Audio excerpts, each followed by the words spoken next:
Hey everybody, welcome back. So today marks the first video in a series that I'm putting together, frequently asked questions, and it's going to all be direct answers to questions that we get in the comments from subscribers.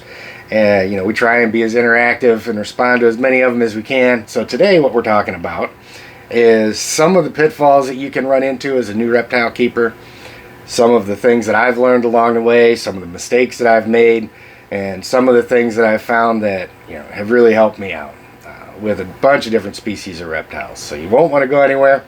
We'll be right back on Intrepid Exotics.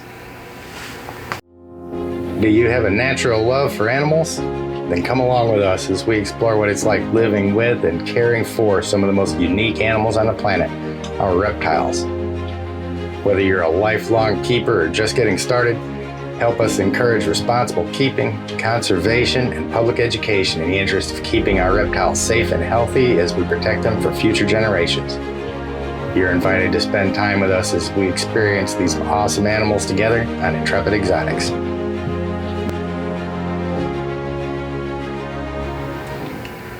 So real quick before we get started, I'm going to start a little game here on the channel where every time I get bit by something, the very next episode I film, I'm wearing this shirt.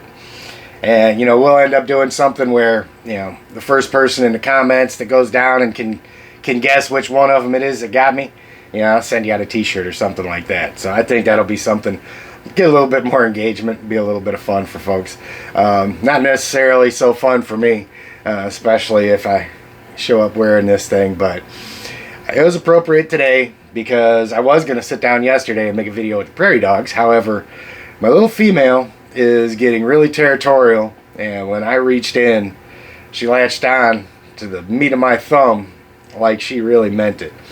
And they've got some really long teeth and some powerful jaws, and they are the cutest cuddly things in the world.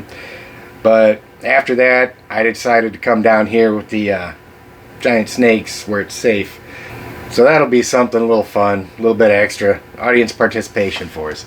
So you can see here, got Roxy, just a female ball python, and I thought she was a good one to have out when we're talking about beginner reptiles because this is such a common beginner reptile. So the question for today comes from a response I got to a poll I put out in the communities tab from Heidi MJ, who asked how I got into the reptile hobby. And my experience with keeping animals has been a little bit unique. So, I thought this was a really good opportunity to throw a lot of good information, kind of some of the pitfalls that I've ran into over the years, and, maybe help some folks get started.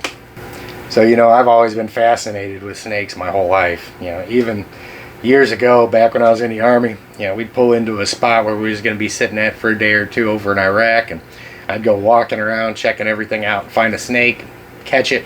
No idea what it was, no idea whether it was venomous or not. I'd just catch it, check it out, show it to everybody, take it back over there and release it. Not the smartest thing in the world to do, and hindsight being what it is. But I've always been fascinated by them. And it's just like anything else. The more you learn about something, the more you realize how much you didn't know and how much more you've got to learn. So it's always an ongoing process, especially in dealing with reptiles. So when I got started keeping any kind of animals other than dogs, it was actually fish. And it started, I was working as a project manager with a construction company and walked into a house that we was going to be doing a remodel on, and they just happened to have a bow front 90-gallon fish tank in their house. And she had told me, yeah, that thing's going to be out of the way pretty soon. I'm getting ready to send it to Goodwill.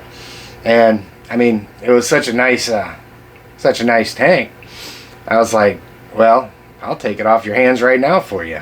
She didn't even want any money for it. And I gave her $50 just to keep my conscience clear, and took it home and started it with my first free fish tank, which is the first lesson you learn keeping reptiles, fish, anything.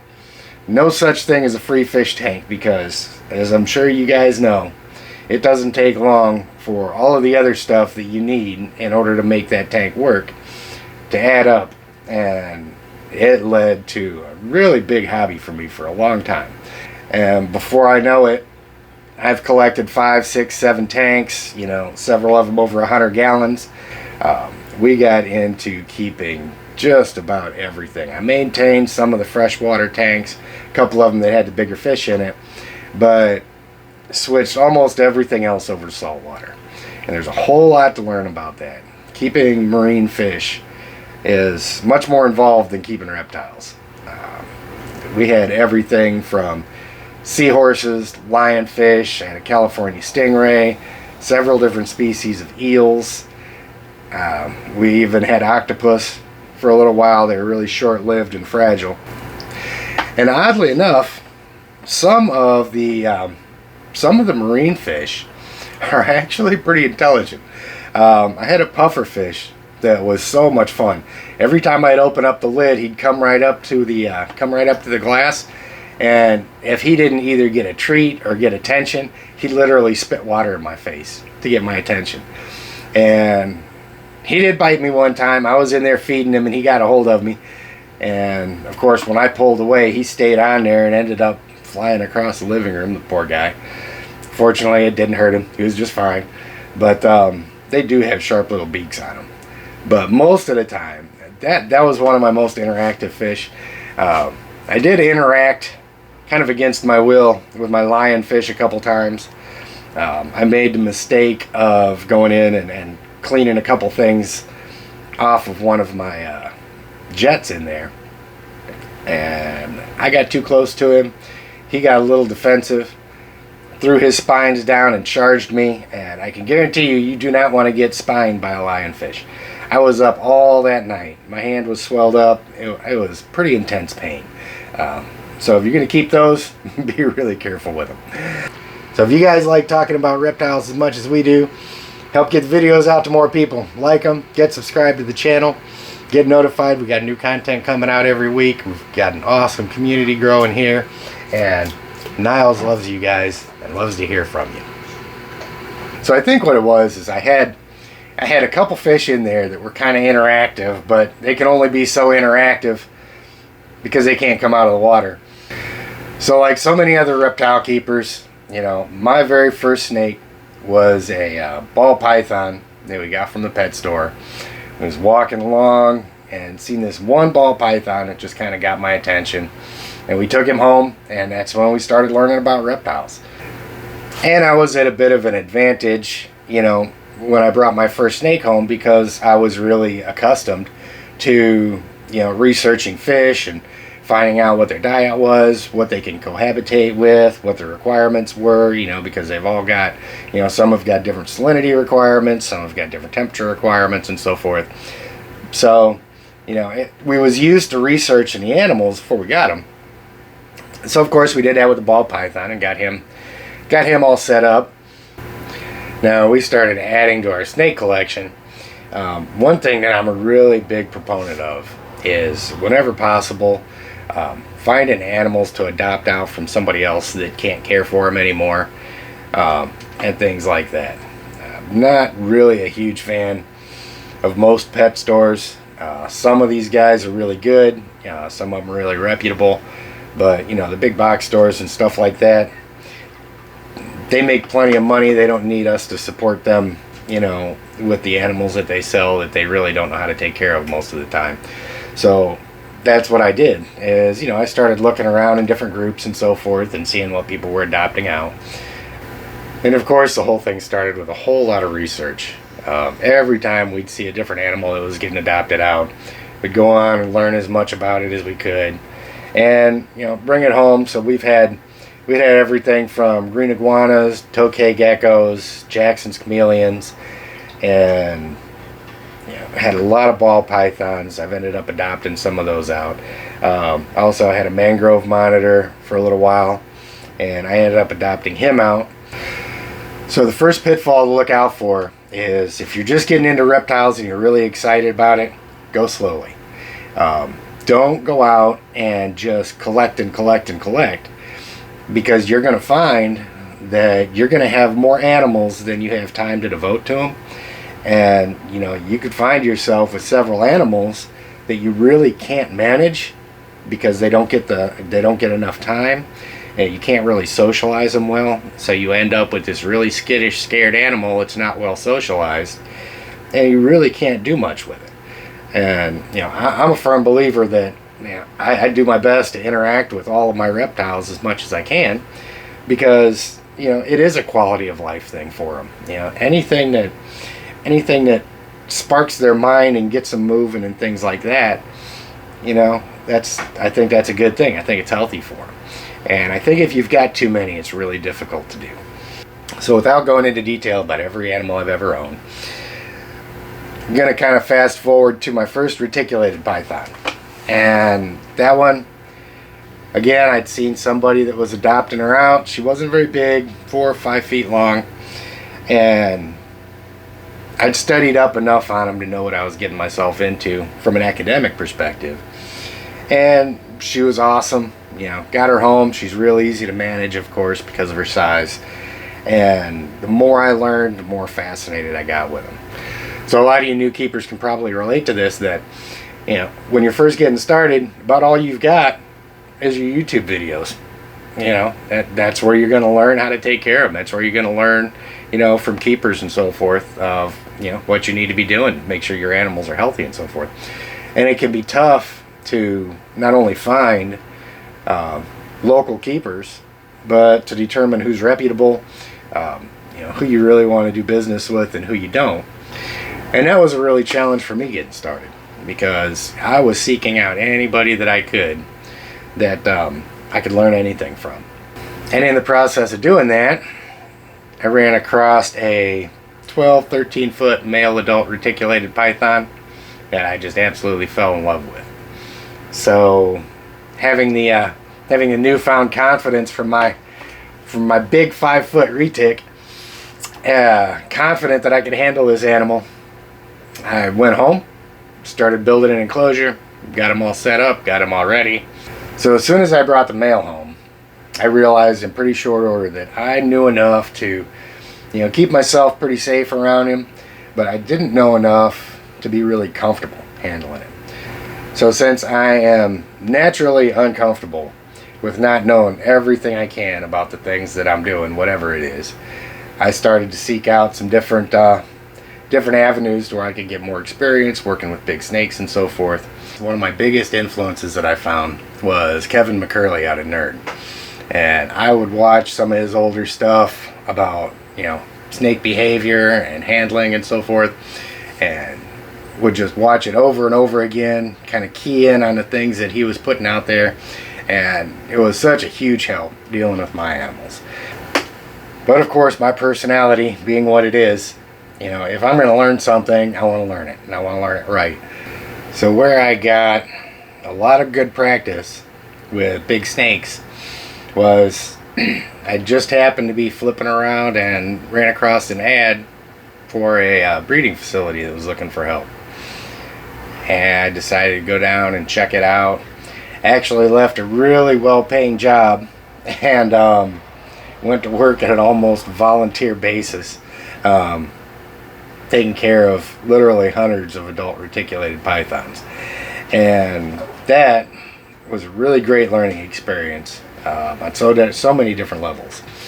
It was, you really run the gambit of any kind of interaction that you're going to have with big snakes.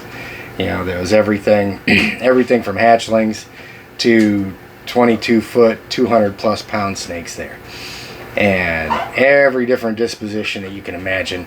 So it gave me a lot of different opportunities to, put into practice some of the things that I'd seen. And, you got some mentorship there as well, from some folks that have been dealing with snakes for a long time. Got some first-hand experience dealing with some pretty gnarly bites. Both myself getting hit more than once, and been bitten and wrapped by some pretty good sized retics before. I think the biggest one that ever got me and wrapped me up was probably 15, 16 feet long. But you get some first-hand experience dealing with just about everything.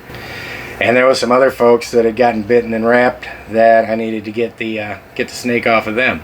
And I will say that's one bit of experience that is completely invaluable if you're going to own retics, Burmese, any large constrictors, is that first bite, that first wrap, it gets your attention, and I really believe that you don't know how to manage a bite until you've actually had to deal with it. So this all ties into why I started the channel. Is I know what it's like getting started and looking for good information, and trying to make sure that you're doing the right thing and learn about the animals and so forth.